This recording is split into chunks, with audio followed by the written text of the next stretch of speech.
Last na lang po, Senator Ping, sa ibang topic naman, ano?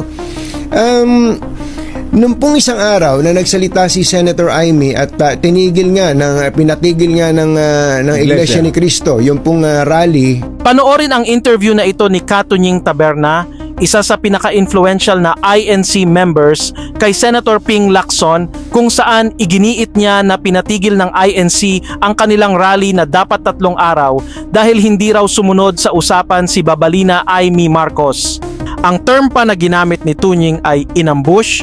Ibig sabihin, hinayjack daw ni Babalina ang INC rally para tulungan ang mga DDS na pabagsakin ang mismong kapatid niyang si President Bongbong Marcos. Dahil hindi naman yung parte ng usapan tungkol sa GAA, dapat ang i-discuss niya, inambush ni Senator Amy yung INC rally.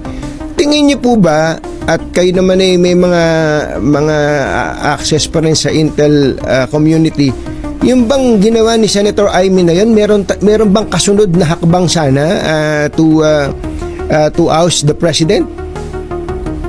Well, obvious naman ang motibo, politika eh.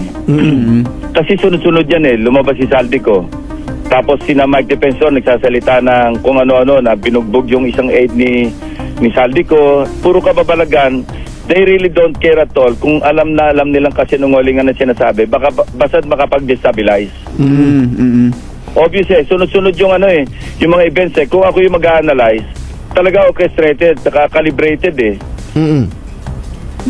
So in other words, nung oras na yon, when she was speaking before a mammoth crowd, meron po ba talagang at that moment meron bang plano talagang magmarcha na sa Malacanang, kundi lang pinull out ng Iglesia ni Cristo yung rally, yung mga kapatid? Hindi, mabuti nga ang ginawa ng pamunuan ng INC, di ba? Opo. Hindi nila pinapapasok yung may mga BBM resign. Opo. Kaya ang ginawa From nga the very beginning, talaga. Sabing BBM resign, sinasabi niya, umuwi na tayo. Yun din yun Ano ba sinabing pag umuwi na, pinauwi niya na, sige, resign niya.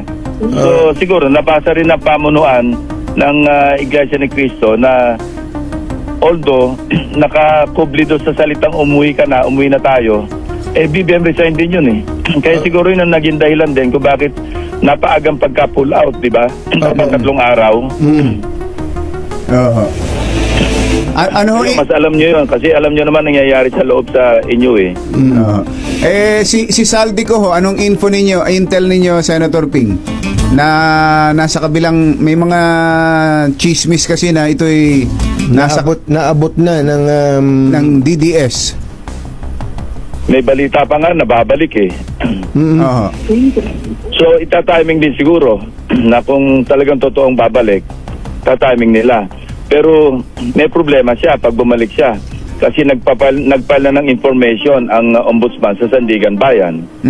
So in a matter of days, lalabas siya ng warrant na walang bail. Hindi na siya uuwi ngayon kasi pag umuwi siya, bilibid na, hindi pa pala bilibid, city jail na siya.